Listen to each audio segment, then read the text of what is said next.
Bonsoir à tous et merci de nous retrouver pour l'information sur My Media Prime Télévision. Le Premier ministre, chef du gouvernement, chef Dr Joseph Djongouté, est présentement à Buea, dans la région du sud-ouest Cameroun, où il est arrivé ce matin de mardi 21 septembre 2021.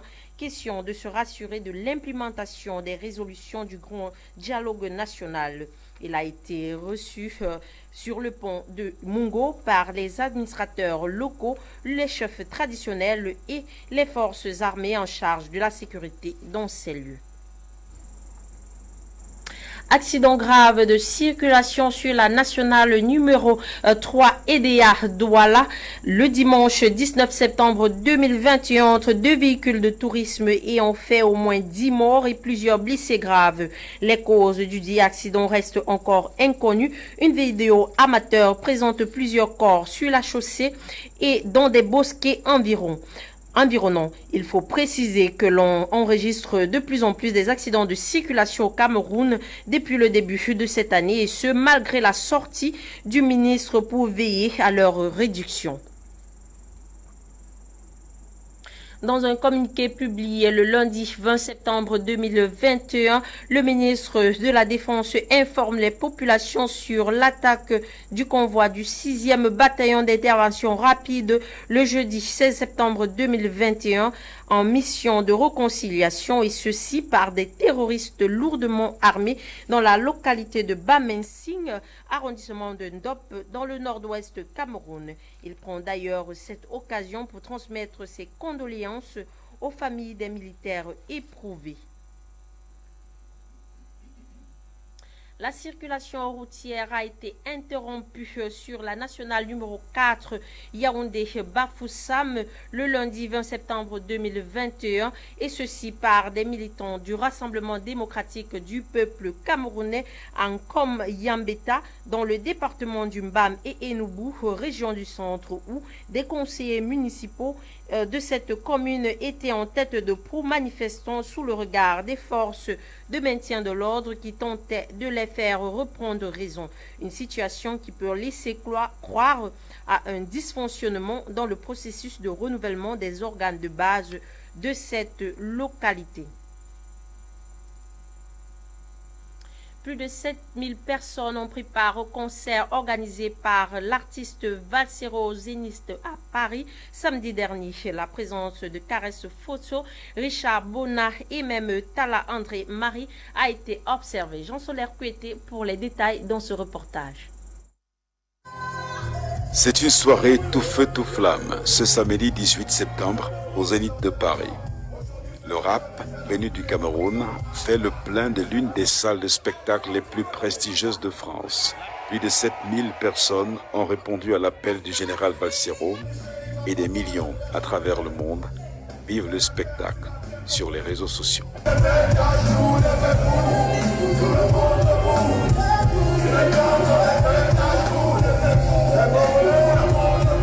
L'arrivée de Maurice Kamto, invité de marque de l'artiste, soulève les foules. L'opposant le plus redoutable au régime de Yaoundé est venu soutenir l'un des acteurs majeurs de sa campagne électorale à la dernière élection présidentielle.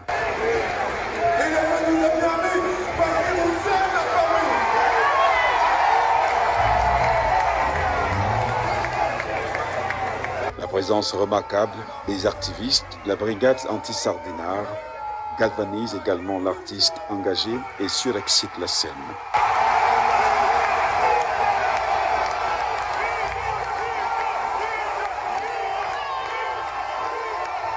La salle est surchauffée par des sonorités camerounaises. Entre chansons reprises à l'unisson, les paroles du rappeur sont violentes contre les maux qui minent la société camerounaise. Abus de pouvoir, corruption, entrave à la liberté d'expression et les luttes armées dans la partie anglophone sont au menu.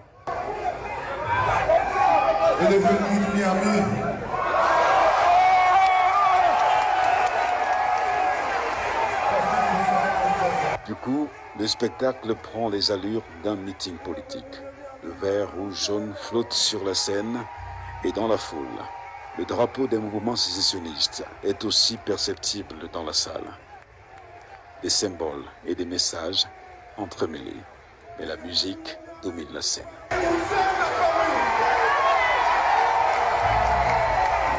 Pour ses fans, Valsero déroule son répertoire. Willy de Paris se déchaîne, Caresse Fozzo, André Maridala, Lady Ponce et le célèbre Richard Bona font sensation. Le Zénith explose. Le spectacle tient ses promesses. Valsero vient d'inscrire son nom en lettres d'or dans l'histoire du Zénith de Paris. La musique camerounaise est ainsi propulsée sur la scène mondiale grâce à l'artiste et son nouvel album intitulé « Les loups sont de retour ».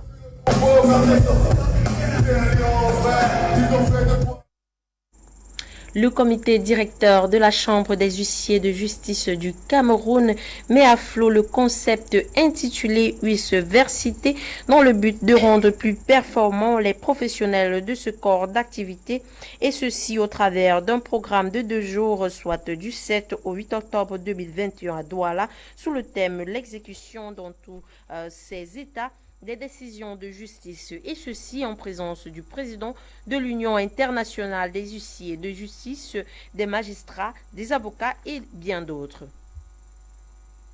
Je vous propose de suivre cet extrait du président des huissiers du Cameroun.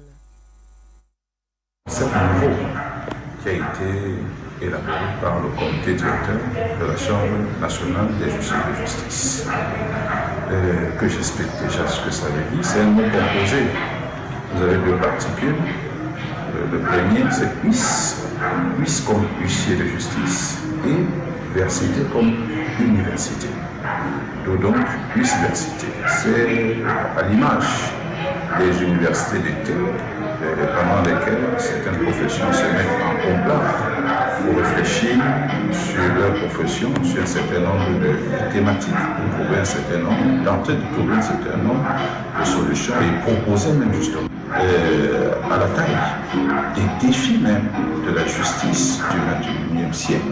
Le huissier de justice fait partie d'une chaîne judiciaire. Il faut donc qu'il soit bien formé pour que la chaîne ne soit pas en haut et en sommet.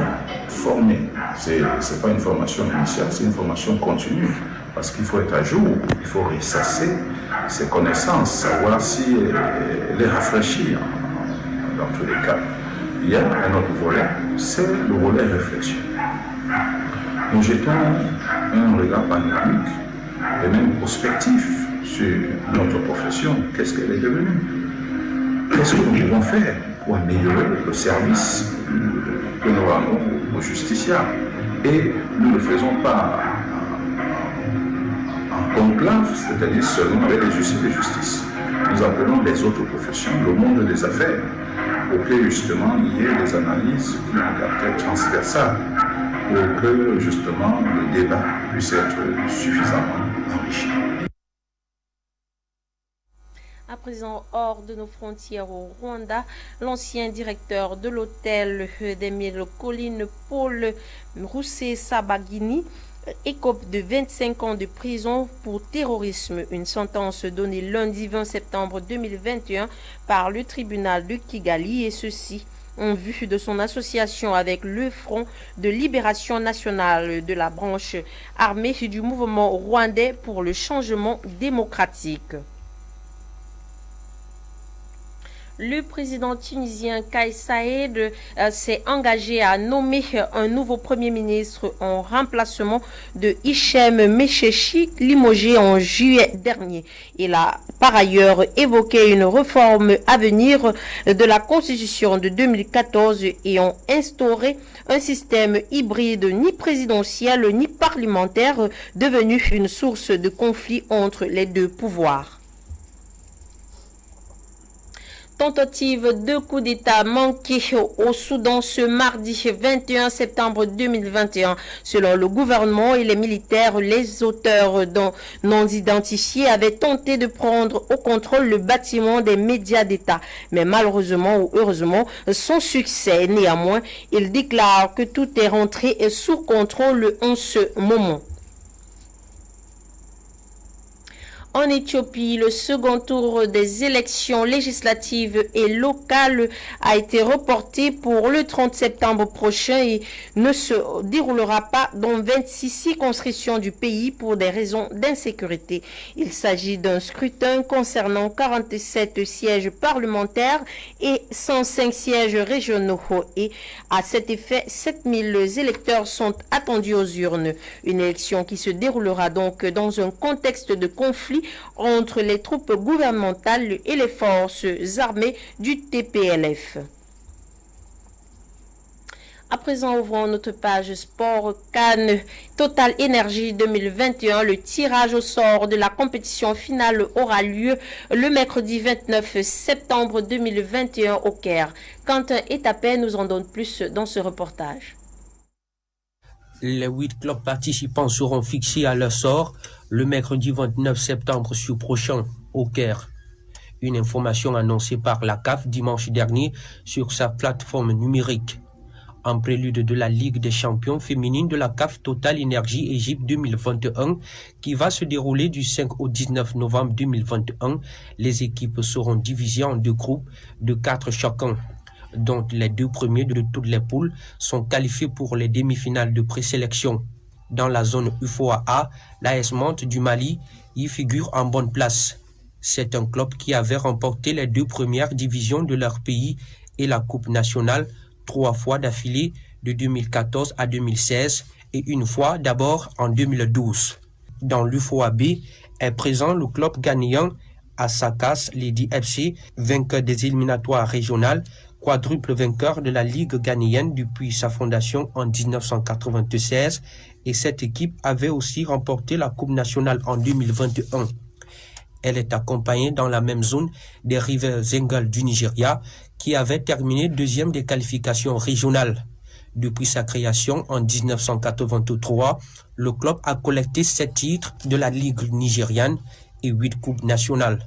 Parce que le Nigeria est sorti vainqueur de la CAN féminine 2018, la zone UFOA B dans laquelle il se trouve aura 2 représentants conformément au règlement de la compétition. Dans la COSAFA, l'on retrouve le club sud-africain Mamelodi Sondé, triple vainqueur du championnat national féminin. Dans la CECAFA, Vihiga King FC du Kenya, 3 fois champion de la Women Kenyan Premier League. Dans l'UNAF sont présents 2 clubs, à savoir l'ASFA FC du Maroc. Dans l'UNIFAC, on a le Grand Malabo King FC de la Guinée équatoriale, tenant du titre de la Primera Division féminine. C'est la seule équipe qui a remporté les éliminatoires régionales de la zone centrale. Je vous propose de clôturer cette actualité sportive par ce round-up signé toujours Quentin Etapé. Pour le 2021, le coup d'envoi a été donné dimanche 19 septembre à Limbé en présence du directeur technique national Serge Noir et son adjoint Etienne Soken. À l'issue des premiers matchs de la poule de Bafoussam, dans l'après-midi, voici quelques résultats. Dans le groupe A, EFBC de Douala s'agenouille devant les amis de Ngaoundéré de 1-2. Koyi Club s'incline face à Lausanne FC avec 0-2.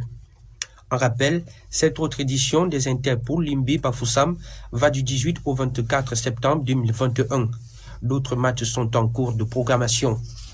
Foot masculin sur le plan international, préliminaire de la Ligue des champions africaine, Fovu FC de Baham est éliminé pour la compétition. Après son match nul samedi 18 septembre 2021 face aux Angolais de Petro Atlético à l'extérieur sur un score de 1-partout. C'était à l'occasion de la 2e rencontre du tour préliminaire. En rappel, le club de la Grotte Sacrée avait été tenu en échec à Yaoundé en match aller par les jaunes, bleus et rouges à travers un résultat de 2-partout.